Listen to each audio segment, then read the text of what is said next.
Bonsoir Jean-Paul Hamon.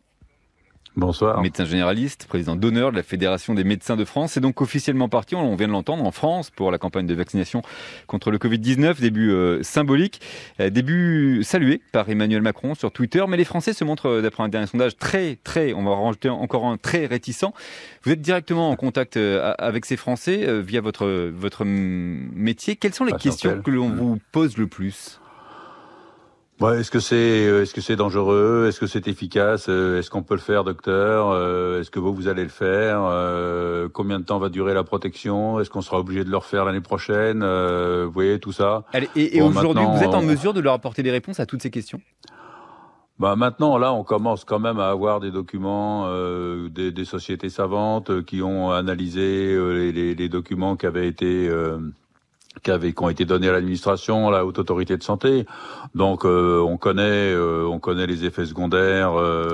Il y a eu notamment quatre cas de paralysie faciale, mais qui ne sont pas supérieurs à la population qui n'a pas été vaccinée. Donc on peut pas rattacher ça directement au vaccin. Autrement, ce sont des petites complications qui sont les mêmes que celles des injections qu'on fait d'habitude pour les vaccins, une petite douleur, des courbatures, une petite fièvre dans certains cas, mais la plupart du temps, il y a pas de problème. Donc il y avait cette grande manipulation sur la modification du code génétique qui tient pas la route, mais à part ça, c'est vrai qu'il va falloir qu'on rassure les gens, surtout qu'on montre l'exemple, qu'on se vaccine. Et de toute façon, ça va pas tarder, puisque après les EHPAD, ça va être les professions de santé qui vont le faire. Alors je sais qu'il y a des discussions au sein de même des professionnels de santé, mais honnêtement, on voit bien que de toute façon, on n'a pas d'autre traitement. En plus, on se demande avec cette mutation si on sera pas obligé de le faire tous les ans comme la grippe qui mute chaque année. Donc je pense que les Français ont bien compris qu'on va pas rester confinés comme ça pendant des années. Il y a un remède qui fonctionne. Là, en plus, aucun gouvernement ne prendrait le moindre risque avec cette population. Alors justement, Jean-Paul Hamon, je me permets de vous couper, mais vous qui êtes médecin généraliste, encore une fois, est-ce que selon vous, il y a une défiance par rapport à l'État? En gros, est-ce que cette histoire de vaccin est devenue trop politique ou simplement par rapport au vaccin lui-même et à la science? Non, mais il y a une défiance majeure qui date de la vaccination contre l'hépatite B du temps de Philippe Douste-Blazy. 94-98.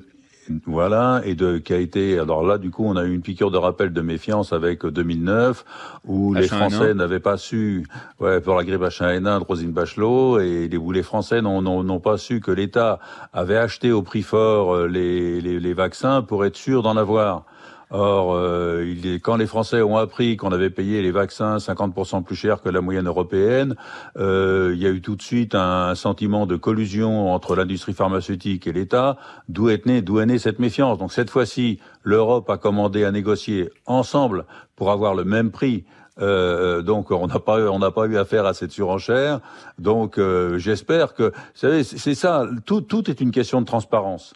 Si l'État en 2009 avait dit on veut être sûr d'en avoir, mais pour être sûr d'en avoir, l'industrie nous le fait payer 2 fois plus cher. Les Français auraient compris. Mais voilà, ce manque de transparence, du manque de transparence naît la méfiance. Donc là, je pense que quand même tout le monde a bien compris qu'il fallait être extrêmement transparent.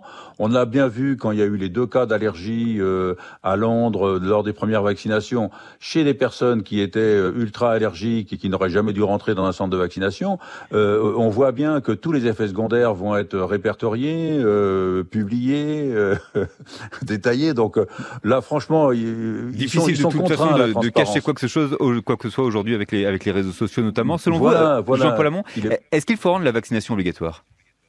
Non, surtout pas. Alors surtout pas parce que alors là vraiment ça rendrait les gens 2 fois plus méfiants. Vous savez, j'ai appris notamment que en Chine il avait été question de vacciner les soignants. Il y a eu une forte opposition des soignants et ils l'ont rendu obligatoire. Et même en Chine, les soignants ne veulent pas. Donc si vous voulez, ils ont une grande méfiance vis-à-vis de leur propre vaccin.